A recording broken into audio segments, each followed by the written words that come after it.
మీ చేతుల్లోనే ఉంది మిలాడ్స్.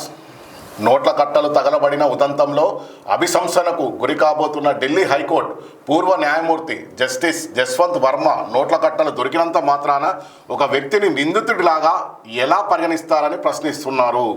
అంతటితో ఆగకుండా తనపై చర్యలు తీసుకునే అధికారం కానీ విచారణ జరిపే అధికారం కానీ సుప్రీంకోర్టు ప్రధాన న్యాయమూర్తికి లేదంటూ సుప్రీంకోర్టులోనే పిటిషన్ వేశారు. అయితే ఎట్లుందంటే ఒకరికొక న్యాయం ఇంకొకరికొక న్యాయం జరిగే విధంగానే ఉందని చెప్పి ఇక్కడ రాధాకృష్ణ గారు మాట్లాడిన పలుకుల్లో మీకు కొన్ని విషయాలు మీకు చెప్పదలుచుకున్నాను.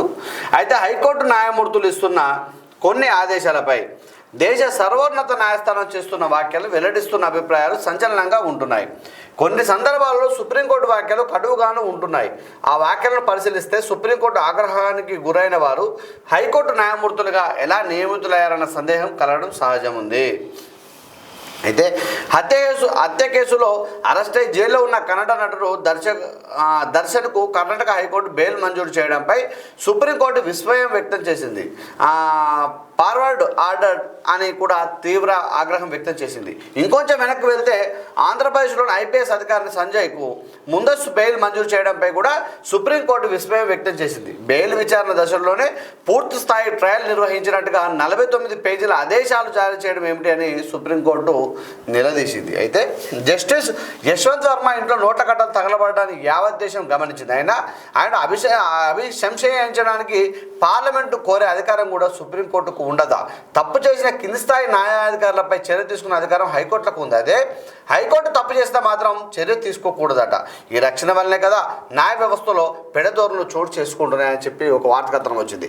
న్యాయమూర్తులను జీతాలకు పనిచేసే మిగతా వారిని సమాజం చూడడం లేదు. మిలాడ్ అంటే నా ప్రభువా అని కోర్టులో జడ్జిలను సంబోధిస్తారు.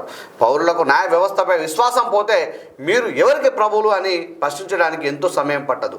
న్యాయమూర్తులు సక్రమంగా ఉంటే వారి ఔన్నత్వాన్ని నాయకులు దిగజార్చలేరు. కాబట్టి మీ వ్యవస్థ ఔన్నత్యాన్ని కాపాడుకోవడం మీ చేతుల్లోనే ఉంది మిలాడ్ అని ఒక వార్త కథనం వచ్చింది.